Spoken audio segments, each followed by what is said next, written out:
Adam, to get us started, give me two truths and a lie, please, sir. Two truths and a lie. Let's see. Last year, I grew 30 kale plants. Hmm, In high school, I played trombone in a ska band, if you remember ska music. I do.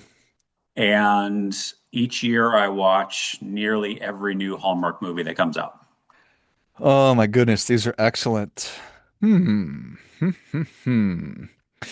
Well, I think that you are a gardener. I don't know about the ska band or the trombone and Hallmark movies. I don't know much about you. You seem perfectly capable of either enjoying Hallmark movies or hating them thoroughly. So Yep. I'm going to say that the second one is the lie. The ska band, Yes. I was not in a ska band Ah. in high school. Did you play just trombone independent of a ska band?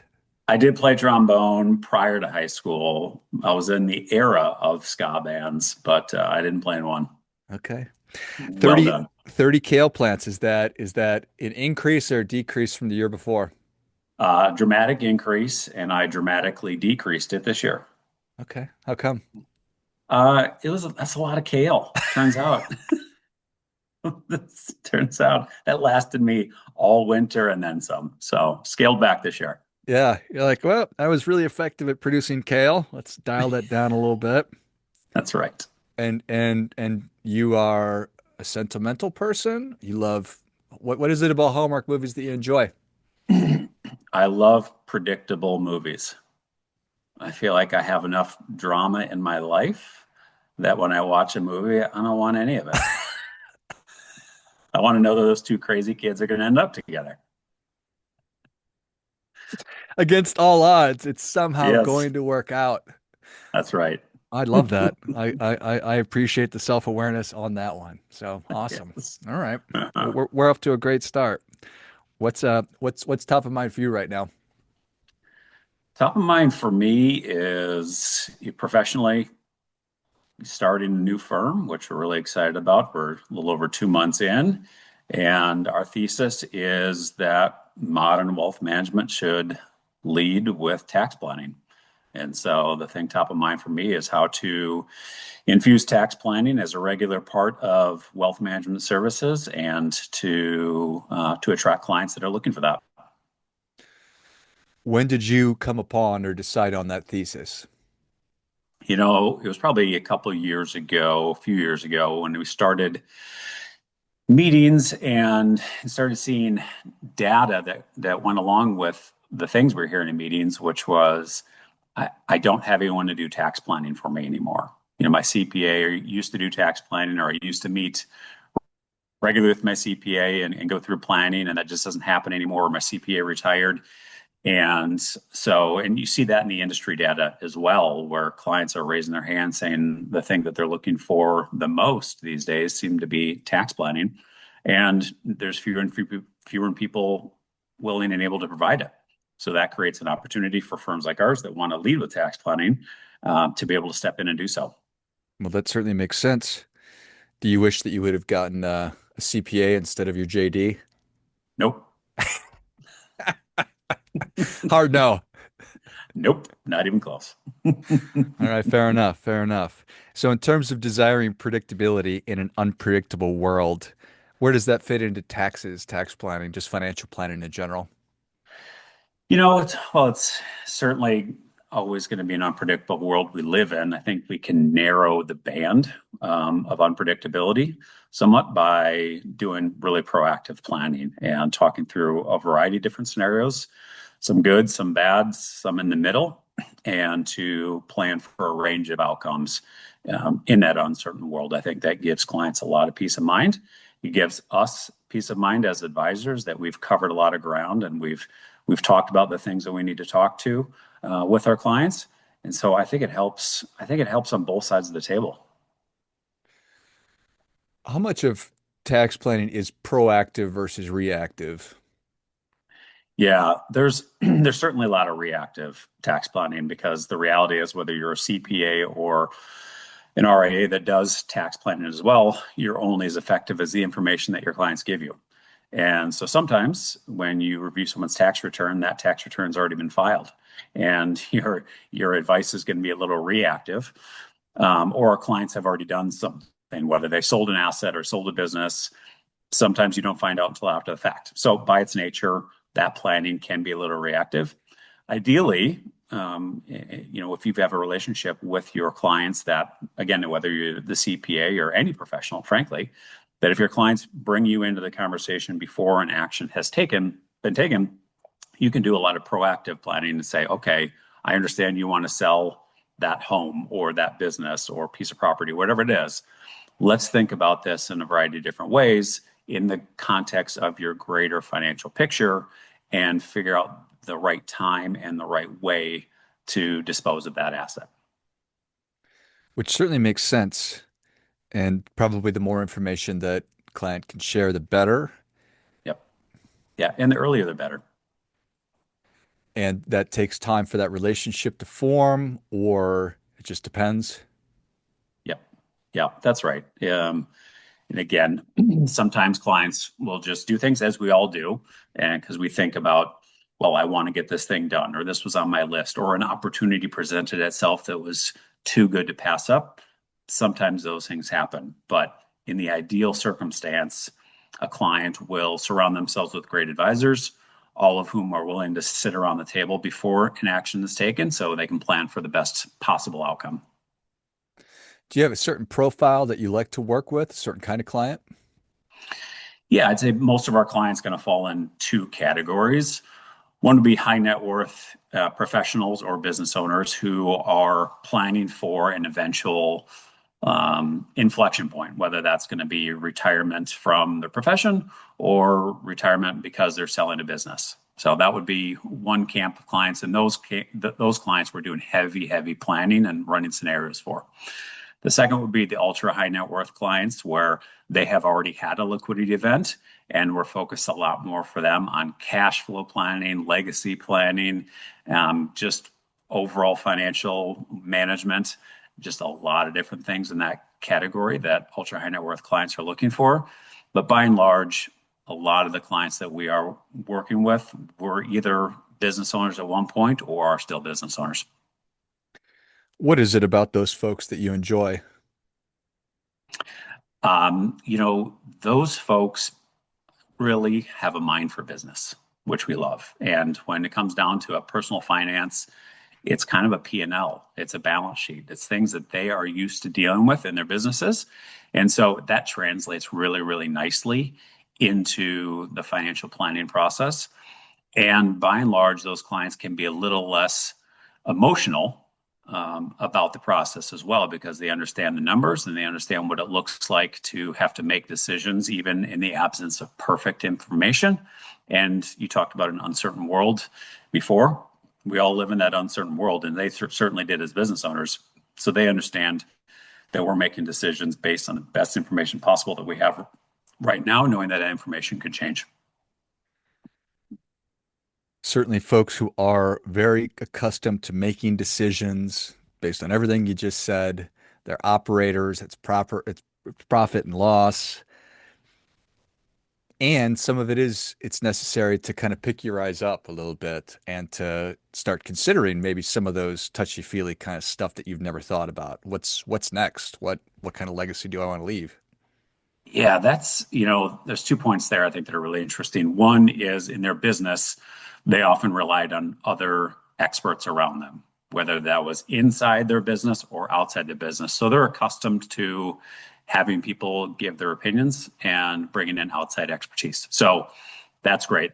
The other part of what you said there is really interesting, the what happens next component. So that's something I spend a lot of time thinking about.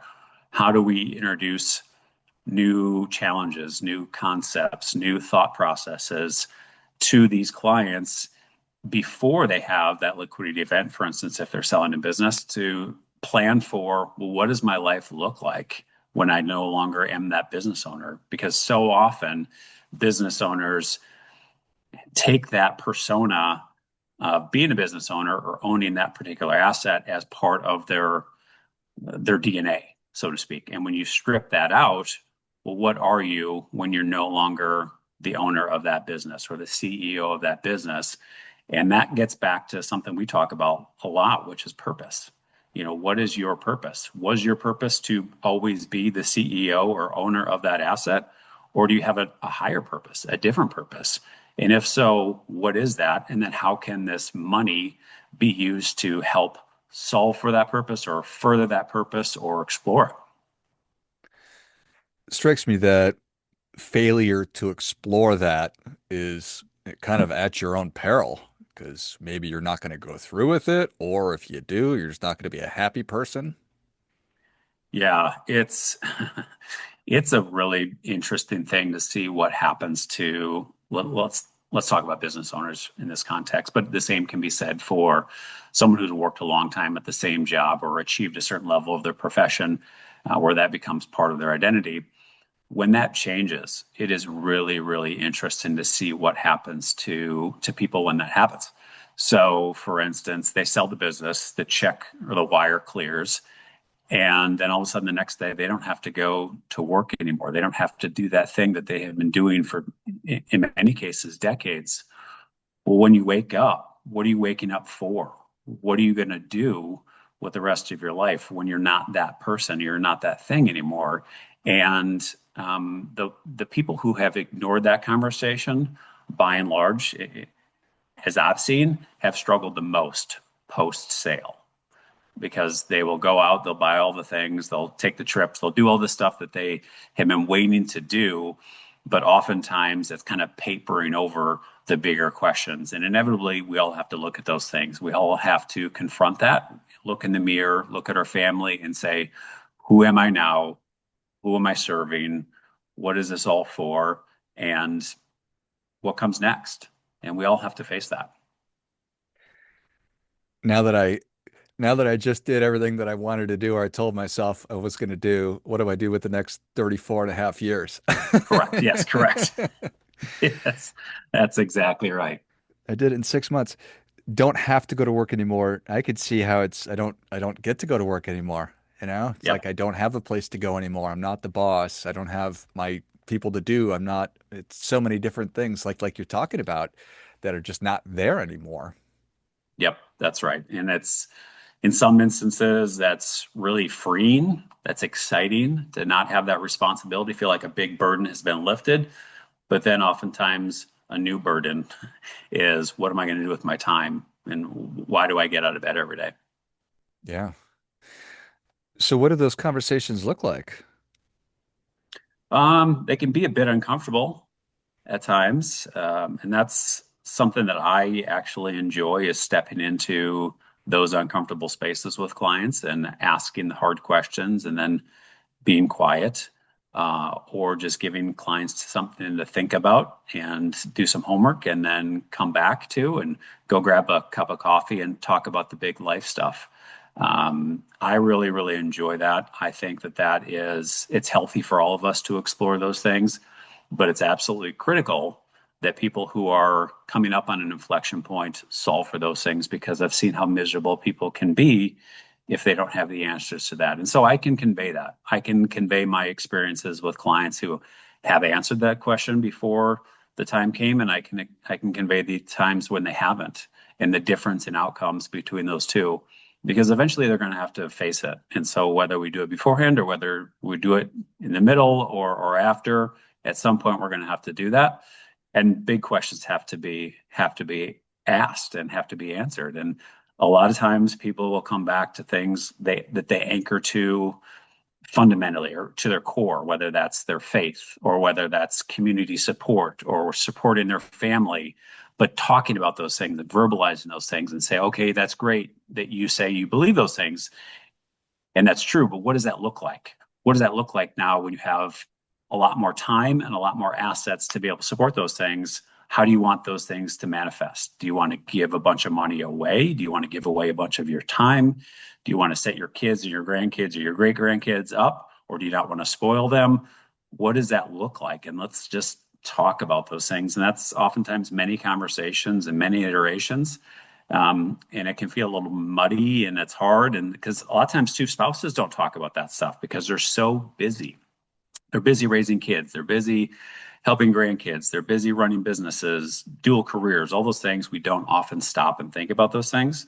So when you then have the ability to do that, how do you even process those conversations when you haven't had them before? I don't know that that it's obvious or intuitive. So having a guide is immense value. Yes. Yeah. How interesting. Like, do you think that Mhm. your spouse is going to want to have you around all the time after not having you around all the time? Sure they would. I'm sure Yes. that they'll be happy, but Uh-huh. Yeah. Maybe. why don't we at least talk about it? Let's talk about Exactly. what this could look like. And it's so funny. And it's like, yeah, I'd like to get around all these things, but I've got laundry to do. I've got to, get the house painted, whatever. There's just so Yep. many things that kind of stand in the way of these bigger conversations. And it's also interesting, processing that stuff. Are you a person who wants to think about this on your own? And I'll give you some stuff to think about, and then we can come back. Or is this something that you want to have a conversation with you and your spouse, or maybe even your kids, and involve the whole family? Yep. I think the best thing to do in those circumstances is always ask permission. Always ask, how do you want to process this? Do you want to hash it out in a room together? Do you want me to give you some questions to think about and we can circle back around? Do you want to have this conversation over coffee, someplace that's a little more intimate and quiet, that's not a conference room, a formal conversation kind of thing? And just ask people how they want to go about this, but also know enough about your clients, ideally, where you know the best way to get the best information out of them. So some clients, when they sit around a conference room table, are only going to share so much versus if you're sitting in their living room and talking to them that way. So that's just knowing your clients and asking permission how best to have the conversations. So it's marrying expertise with a process that is fluid enough to make people feel comfortable and to maximize it, um, and Yeah, to be confident and patient enough to be able to hold that space to actually get to where it is they want to go. yeah. The reality is this stuff is not formulaic. A financial plan, putting together tax projections, those things can oftentimes be formulaic. It's numbers in, numbers out. But this stuff that we're talking about someone's values, talking about what they are most concerned about, that stuff is different. It's like walking through mud. So the best we can do is know where we want to get to, but be flexible enough from point A to point B to be able to get to the best possible outcome. Yeah. And to be good dance partners and to Be be good dance engaged. partners. So we're not That's stepping right. on everybody's toes, Adam. I love it. Well, Adam, you've given us a lot, but we're ready for that difference making tip. What do you have for us? Difference making tip. The next time you meet with your advisor, if they don't ask you, I would bring up your values. So more than just talking about your goals and your financial goals, I would bring to the next meeting the things that you value the most to add those to your next agenda. So to keep those as your North Star. It shouldn't just be we're trying to hit a certain number. It's we're trying to hit a certain number because of our values. So bring your values in with you the next time you meet with your advisor. Well, I think that is great stuff. That definitely gets it. Come on. So what are some common values that is it security? Is it stewardship? Is it giving? It's community, it's connection, stuff like that. Yeah, I'd say a lot of the ones that we see are going to be around giving. So we work with a lot of very charitable people. And so giving, whether that's to giving back to their church, giving back to their community, giving to their family, that giving component is always there somewhere. The other part is maybe it's reconnection. It's we spent a lot of time apart. We spent a lot of time building a business, living separate lives. We want to have time to reconnect as a couple and as a family. We see that quite often as well. And then also fun. We make a lot of sacrifices when we're building businesses and building careers and building our families. And we want to have some more space to just do some fun stuff. I love it. Giving, connection, and fun. We sort of lose that when we get a little older, don't we? The spirit of We do. fun and play, and we all want to do it. Maybe we're just and so I guess arriving at that sooner rather than later is better, but it's never too late to reconnect with fun. It's never too late.